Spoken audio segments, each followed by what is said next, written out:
Carissimi amici ed amanti della lingua italiana, vítam vás v nedeľnej talianskej minútke, v ktorej vždycky rozoberám jeden problém v rámci buď gramatiky, alebo taliančiny, alebo talianska obecne. Dnes by som sa rada zamerala na to, čo určite Talianom nikdy neurobte. O čo ide? Pokiaľ ste nikdy neboli v Taliansku, možno vás určite prekvapí tzv. Dôvera Talianov. Čo to teda znamená? Znamená to napríklad to, že si pôjdete kúpiť nejaké ovocie a zeleninu a budete platiť väčšími peniazmi, napríklad 20 eurovkov a nebudú vám vedieť vydať peniaze. A zatočia prstom a povedia domány. Čo vlastne znamená, že aby ste prišli zajtra a zajtra v podstate im zaplatili drobnejšími peniazmi. Takže určite príďte na druhý deň a zaplaťte im.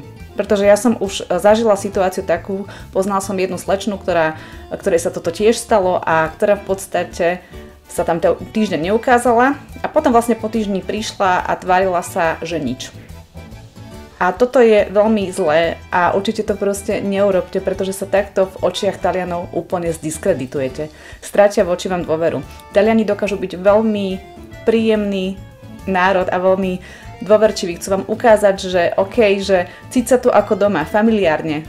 Ja ti dávam tú dôveru, aby si mi prišiel zaplatiť zajtra, ale vy keď im zajtra nezaplatíte, maximálne sa v ich očiach zdiskreditujete, takže pamätajte na to. Túto techniku zatočenia prsta domány som zažila aj v Kalabrii a na Sicílii a všade to bolo rovnaké. Tí Taliani vždycky proste, keď som zaplatila, teda mala väčší obnos peňazí a nemali mi vydať, vždycky to fungovalo a veľmi veľa razy, keď som potom na druhý deň došla, tak som proste zaplatila a úplne iný prístup voči vám majú. Kdežto keď toto urobíte a budete sa tváriť, že sa nič nedeje, uvidíte, že oni zmenia postoj voči vám. Takže myslíte na to, že pokiaľ by ste im nezaplatili, aj tak o tie peniaze niekde prídete iným spôsobom. Dúfam, že sa vám video páčilo, ak áno, prihláste sa na odber a teším sa na vás v ďalšej nedeľnej talianskej minútke. Čau!